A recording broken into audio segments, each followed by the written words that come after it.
When I share my setups, it's a handful of basic things, and at the same time it's many things, and also all of that working together. The changes that I make from run to run are pretty basic.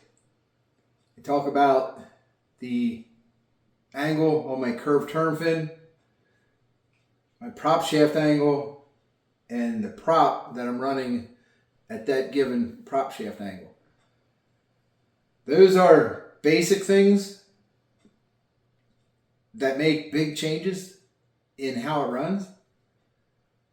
But there's so many other things that need to be in place that are working together and how they relate to each other. So when I share my setup,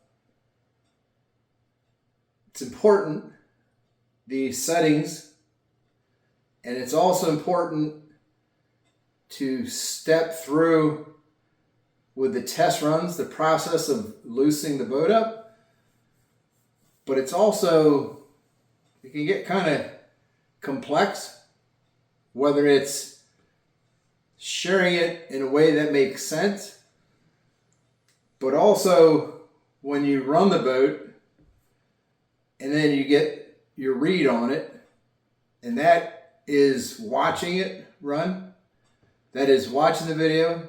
A lot of times I get good information looking at the data log. It tells me things, or it kind of can confirm like what I saw when I ran it or what I see on the video. But all that stuff goes into, as far as the working together, goes into how it handles, how it runs, and definitely affects your read. For instance, if I change the prop, say I didn't move my center of gravity, same electronic package, same angle on my curved turn fin, same angle on the prop shift. Just changing a prop could cause most of those things to not work very well the way it's set up. To be more specific, I believe the rake angle of the prop along with the prop shaft angle, those two combined give your lift, how much lift you have in the back, or how much you don't have. But also your power system. I've done this where I had it loosened up. So I had the prop shaft up to 0 and I got a high rake angle. So very narrow thrust cone, not a lot of lift in the back. Throw more power to that same setup, where that center of gravity is, where your curved turn fin is, how loose you got the front running. It might not work together. Most times when I get better lipos, along with, and or if you change the kV of your motor, a better quality motor, your electronic speed control, usually that needs to be able to handle that, but it also, if it's not a very good quality speed control, could be holding the motor back. So even a speed control change could affect how much power is going to be sent to the prop. So all those components I just talked about can affect a setting you had where it ran really good. Say it was running, staying down, running strong, and gave you confidence as a driver to go through the transition to a full pull and get a nice, long, strong run, and it's running the way you want. I've done it. Get a new motor, higher kV motor, that same setup, the combination of those things, and it'll blow off the water. I'm also a strong believer in having a plan as far as the changes I make to my setup are usually based on a read from the prior run. And also understanding what does the angle on a curved turn fin do if you're running a curved turn fin? What does the center of gravity do? What does the prop shaft angle and the rake angle on the prop do? How do you loosen the boat up and go real fast with more power, but also keep it on the water? So I don't make changes willy-nilly, I call it. I'm not just going to throw a random prop on, try this prop to see how it works. Usually, based on the numbers on the prop I'm running, I'm making a change, shooting for a certain result. If you have a high KV motor with a very strong system, a smaller diameter, less pitched prop is not going to match up. But at the same time, like with this Castle Hydrex motor and this Laner motor and these lipos, I know I got lots of power. So that just eliminates a whole bunch of props. Not even going to try them. I'm actually running, the props I'm running are like the strongest props from the manufacturers, ABC props, and now this Oxteam Marine prop. Usually when I make a prop change, it's rake angle. I'm still going to stay within a range of diameter and pitch because I don't want to over-rev my motor, or look at it a different way, I know my motor can turn that prop. Based on making runs and seeing the results being the speed, but also how it handles, I'm very careful about changing a prop or a setting. And it's usually an incremental change. That being, this boat already is set up pretty loose. But so when I say it's a little wet in the front, that's just in relation to how loose the boat is. Like when I started running over 110 with this boat, to run that fast, you're already loose. But the balance front to back, if you, like when it was skipping or hopping in the back, it was too wet in front. If it's coming up, too loose in the front. But then you have to decipher what's causing it and make a change. And that's why I say incremental changes. Make a small change to a known setting. I know where my stuff is. And it's usually best to just make one change. If it gets better or if it gets worse, you know what made it better or worse. So this video is not going to be for somebody that's not passionate about going fast. Also, I'm not the authority on this. I got a pretty good idea how to tune a rigger, but I don't want to come off like a know-it-all. All I'm saying is I've got enough time on the water, many trips to the water with a sensible approach. So I'm pretty sure, or pretty confident in what I'm doing. It's going to give me a good result. To me, the proof of that is where this boat is right now, running 127 miles an hour. I got the exact same numbers on the curved turn fin. So numbers being the angle, positive 0.3 on the curved turn fin, negative 0.2 on the prop shaft angle, and a high rake prop, 19-degree rake to be exact. And that's what the rake was on the prop on my other 33 earlier this spring. That I ran 127, and then I made another run with lipos heated up, didn't change a thing, ran 135. Those exact same numbers. Center of gravity in the same place. Strong electronic package. So I find that really interesting. And that also gives me incentive to share this information, because I really believe this. If you take the deep dive, not a little bit of this, what kV motor or what prop, but if you look at this whole picture and then repeat it for yourself, I am 100% convinced you can go fast. My first 33, the one I built this spring and sunk at Drummond Lake, and this one, the numbers on a boat are amazingly close.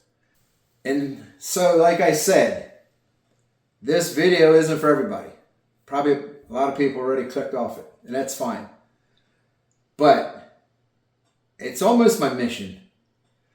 When I watch these guys and they don't share their secret sauce.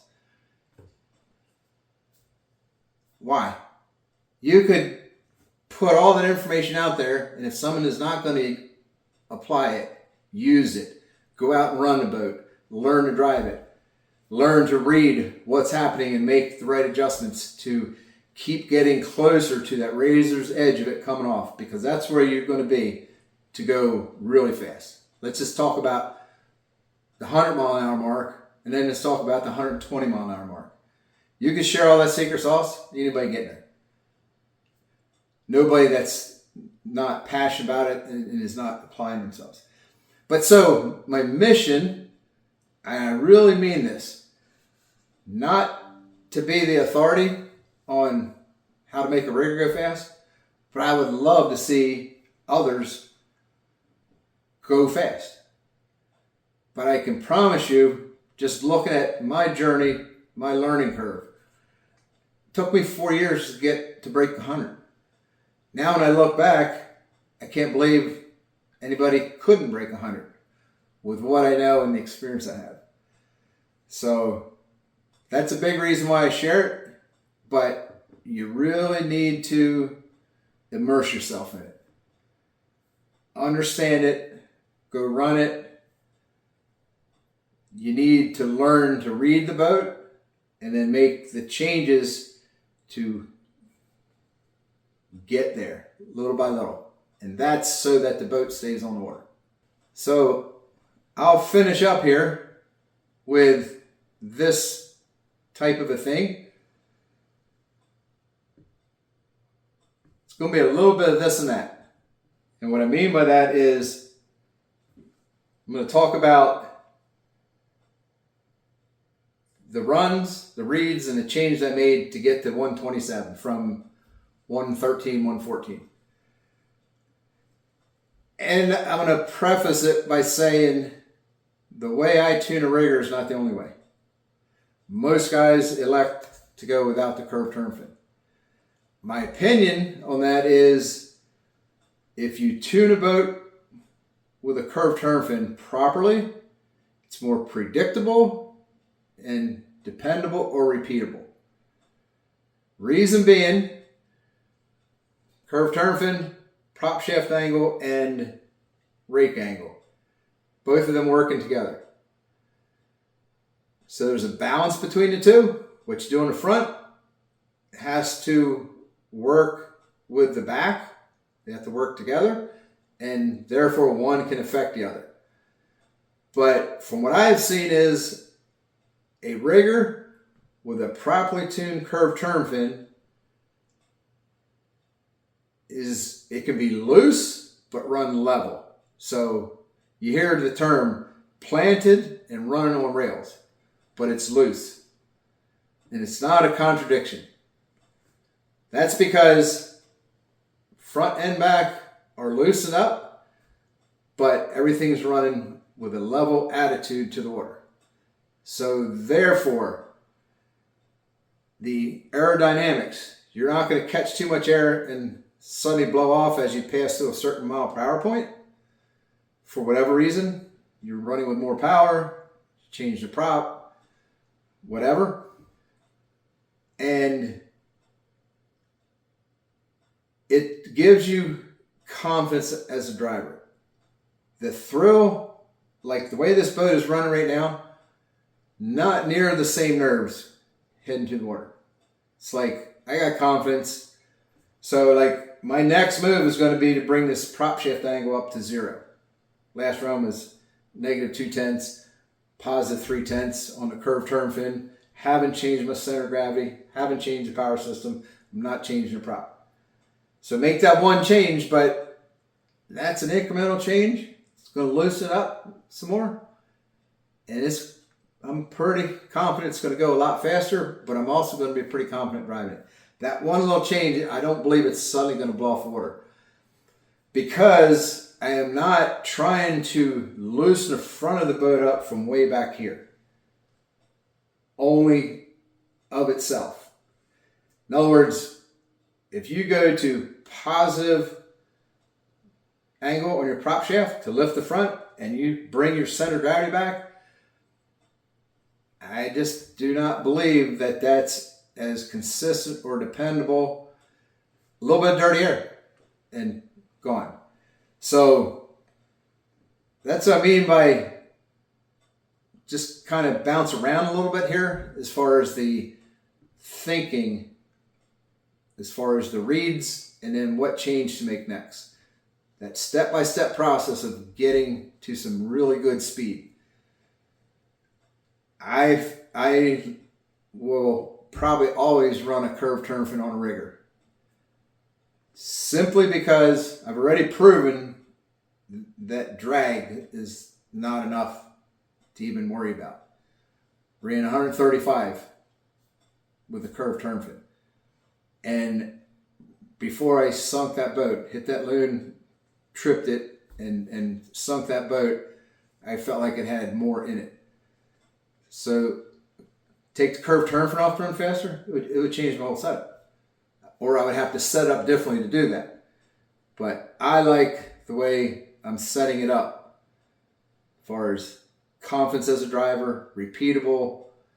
Yeah, you're on that razor's edge of loose, but you're not running at a positive attitude, loosened in the back, center gravity back so that the back can lift it, right?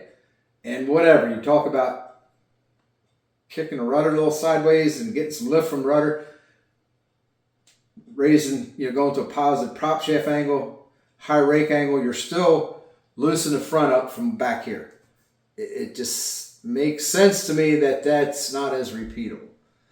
So, and I'm not arguing about it. You know what? The guy that I happen to know, there's a guy out there that ran 138 with a Zippkits rigger, no curved turn fin. So, beautiful run. But this is the way I choose to go. And I also think for most people, if you copied my setup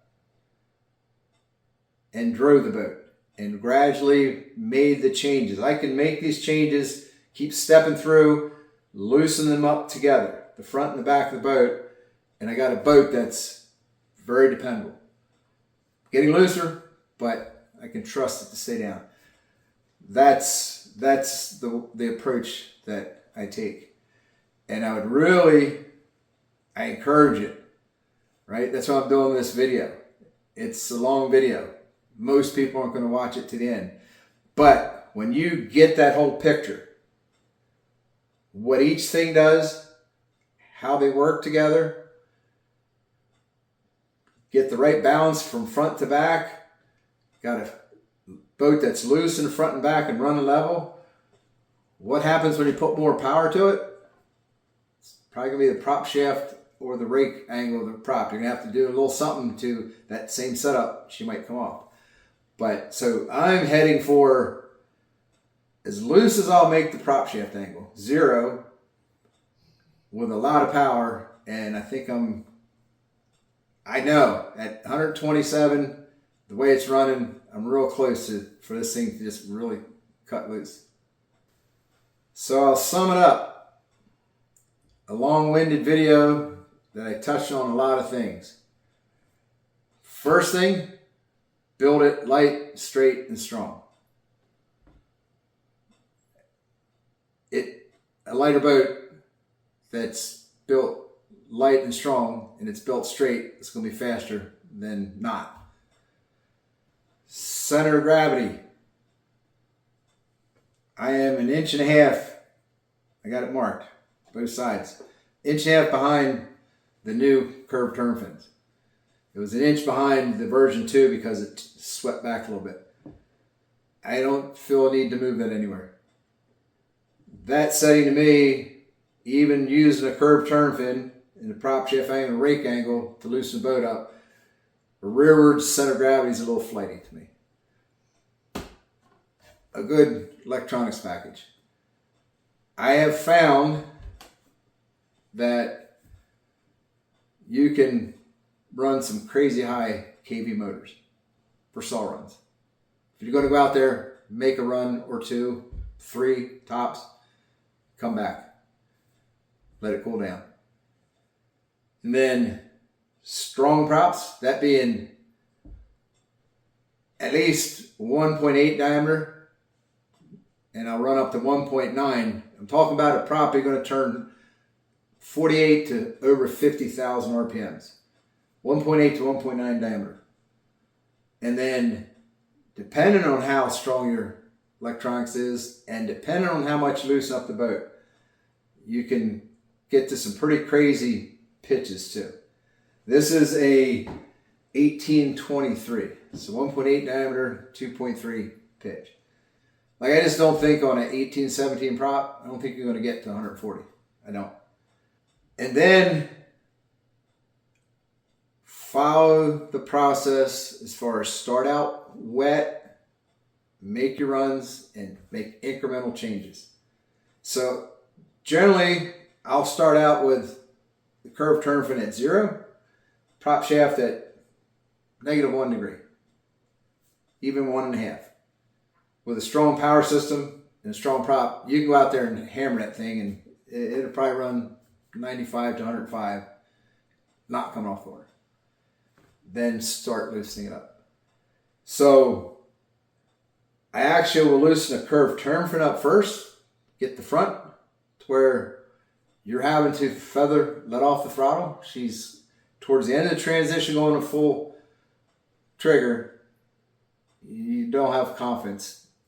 You're letting off and then getting back into it, right?